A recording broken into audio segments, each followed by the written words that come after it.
এই আসতে তোরা পড়ে যাবো, অনেক সুন্দর। ওইখানে মানে পিকনিক হচ্ছে না মামা? অনেক ওইখানে কি রিসোর্ট আছে? ওটা কি রিসোর্ট? ও আচ্ছা, এটা রিসোর্ট না? রিসোর্ট কি ভাড়া নিতে হয়? কত করে ভাড়া?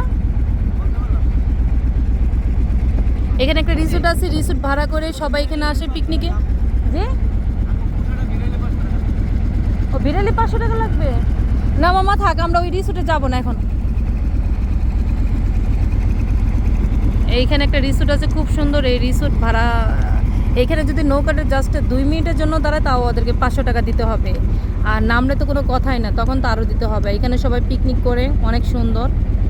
বন্ধু বান্ধব পরিবার নিয়ে, আত্মীয় স্বজন নিয়ে আসলে ঠিক আছে। তাকায় তাকায় দেখতেছে আমাদেরকে। মামা কেউ ছবি তুলেন না আমাদেরকে, আমরা খুব সেনসিটিভ মানুষ। বাহ অনেক সুন্দর। ও গোসলের জন্য পারফেক্ট জায়গা। এটা হচ্ছে রিসোর্ট। কি শান্তি না? এটা হলো দ্বিতীয় কক্সবাজার না মামা? দ্বিতীয় কক্সবাজার। কক্সবাজার যাওয়ার কি দরকার বলেন, এখানে এত সুন্দর থাকতে। ওইখানে আমরা আগে আসছিলাম ঈদের দিনে, রোজার ঈদে আসছিলাম বট গাছের এখানে। পানি ছিল না, নৌকায় অল্প একটু পানি ছিল আর কি।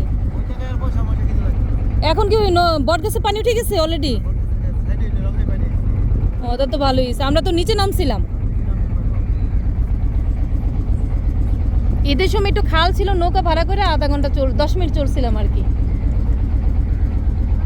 আশরাফ আশরাফ পড়ে যাবা, পড়ে যাবা। আমি কেউ বাঁচাতে পারবে না, এখানে কেউ নাই বাঁচানোর মতো।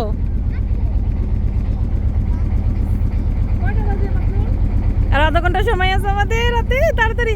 মাকরুন ছবি দে, ভিডিও দে, মোবাইল দে।